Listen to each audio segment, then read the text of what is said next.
Well, let's return to the row over anti-Semitism within the Labour Party and that explosive intervention this morning from Tom Watson, the deputy leader. We can speak now to Richard Ferrer, who's editor of the Jewish News, one of the newspapers critical of Mr Corbyn. He joins us now from Finchley in North London. Good morning to you. What's your opinion of the intervention by Tom Watson this morning? Well, it's nothing new. He's been very critical about the party leader in the past, but obviously not in such stark terms. The main thing here, and I think the main thing that Tom Watson is relating to and the piece in The Guardian omitted, was simply the fact that there is absolutely no acknowledgement on Corbyn's part about his own conduct. He speaks in very broad, sweeping, generalised terms without specifically relating to himself, the things he's done in the past, the people he's related to, the dodgy characters and company he's kept. If he spoke in terms that I think made the people in the Jewish community and wider society feel that he'd understood perhaps where his allegiances had been questionable in the past, that would go a long way to curing the problem we now have. So is it then, in effect, about the individual, about Jeremy Corbyn, rather than the Labour Party? Is that what you're saying?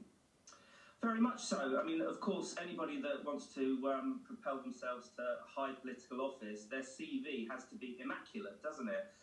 Jeremy Corbyn, of course, has spent the last 30 years as somebody who's been on the back benches, causing as much trouble as possible. So he's got a few skeletons in his closet. In fact, he's probably got more skeletons than a graveyard, and these are now coming out daily in terms of his irrational, some might say, relationships and the things he's been saying about people. The thing that really upset me a few days ago was that it came out that he called the Hamas murderer of a bride before her wedding day and her father as brother.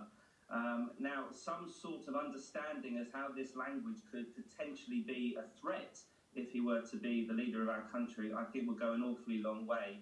And using terms like overheated rhetoric to describe the fears of my newspaper, the Jewish News, I don't think is very helpful at all. So are you calling for Jeremy Corbyn to stand down then? Because from what you're saying, he can never be the person to root out anti-Semitism from the Labour Party. No, I mean, we've had 3 years of it, so I think he's wholly incapable of. For very simple reasons. There's this acronym that everybody is talking about now, the IHRA, and that's the definition of anti-Semitism, the international standard. And the one thing that he's holding out is this opportunity for Labour Party members to say that Israel is a racist state and Jews are more loyal to Israel than their own country. And the reason he's saying that is because he is guilty of it. He's holding out, and he will hold out, and in September, when the party rubber stamp this, that will be the end, I think, for the Jewish community and the Labour Party under him or any other leader.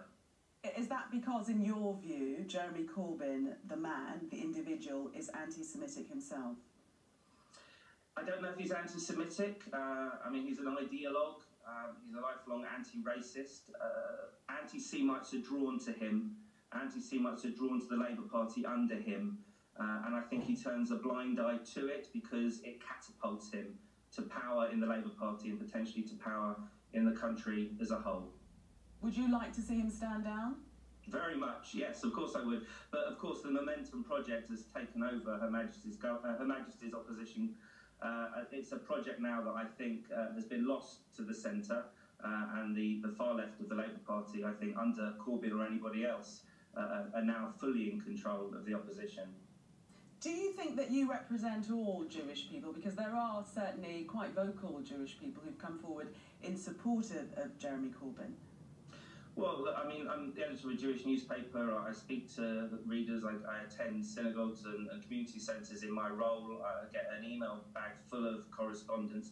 I would say over the last 3 years, 90% share the concerns of the Jewish News, the Jewish Chronicle and the Jewish Telegraph. We all united last week under the United We Stand banner.